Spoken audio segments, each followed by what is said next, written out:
everyone, it's Kaylee here for Soy and Shea, and thank you so much for joining me for today's soap making video, which is one of the Patreon soap design challenge ones.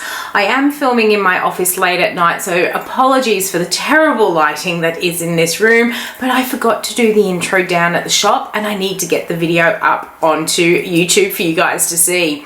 So as I said, we're doing a soap design challenge, and for those of you that don't know what those are, each month I ask my patrons to give me some suggestions based on a theme, and then I incorporate it into a soap. Now for this month I asked my patrons to list up to 3 ingredients that they'd like to see me incorporate into a soap, and I put all the suggestions into a Soapy Jug, and the one that came from Kath, who runs Gem D Creations. I'll leave links to her business down in the description box so you can go and check her out. But Kath wanted to see me make a soap using some spirulina and some seaweed powder. Now I do actually already make my facial bars with that sort of combination in it, and it's such a beautiful combination, so I am going to make a larger soap this time, and I also got myself in some sea kelp to add into it. Let's go and check out how I make my under the sea soap. Let's go. So I have got everything set out to do this soap. You're going to hear a little bit of background noise. I'm going to say the shop next door is getting renovated. I've been waiting all day to make the soap. I can't wait any longer, so I'm just going to have to go ahead, and we're going to have a fair bit of music put to this one, but I'll let you know how we're going to actually deal with it. I have got my loaf mold here, which I've had from Off Season Soaps and Cutters, and what we're going to do is a 2-layer soap. Throughout the whole soap batter, I am going to add in some of this seaweed powder. So I actually might add that in now so I remember to mix it in. It's going to add a lovely sort of green, creamy sort of look to the whole soap. But what we're going to do on the bottom layer is add in some spirulina. So I'm going to do a bottom layer that's probably about 1/4, maybe a bit under of the total height of the soap. Add in the spirulina to get that beautiful dark green, and then for the top I'm not going to do any fancy swirls or anything. We're just going to let the seaweed powder shine through. But I did get myself in some Tasmanian bull kelp, and this is a dry seaweed powder. I'm going to add that into the top. Might not need all of that, but we're going to add it into the top so we get a little bit of exfoliation in this bar and a little bit of interest as well. And for the fragrance, I am using one of my favorites, wood sage and sea salt, because I just feel that this is going to complement all these ingredients perfectly. So I'm going to start by mixing in this seaweed powder. We'll mix in the lye, and then we'll start splitting it up and creating the layers.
Alright, so the soap is now in the mold, and while I was making it I was trying to figure out what I was going to be calling this one.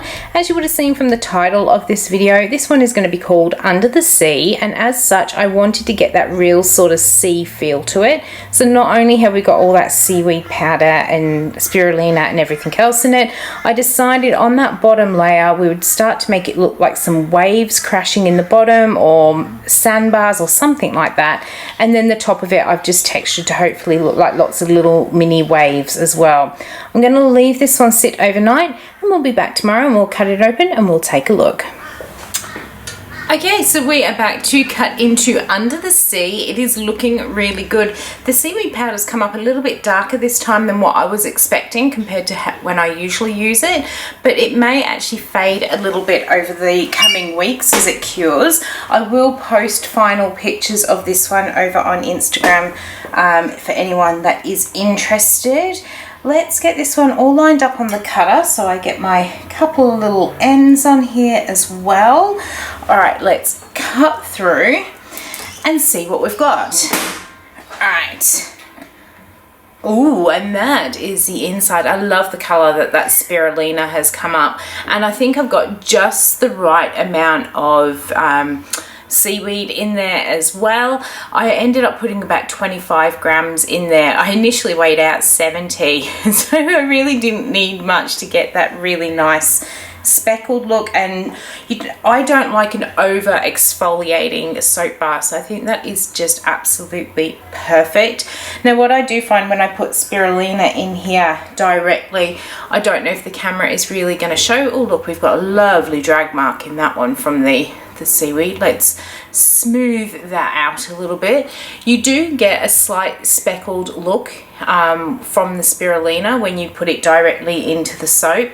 Now if I didn't want that speckled look and slight exfoliation, I probably would have made a infusion with it and then taken out the sort of powder, but just have got that dark color. I have done that in the past with spirulina and I get quite good results, but it will be something when I have a look at using some of what they term natural colorants, something I have a bit more of a play with.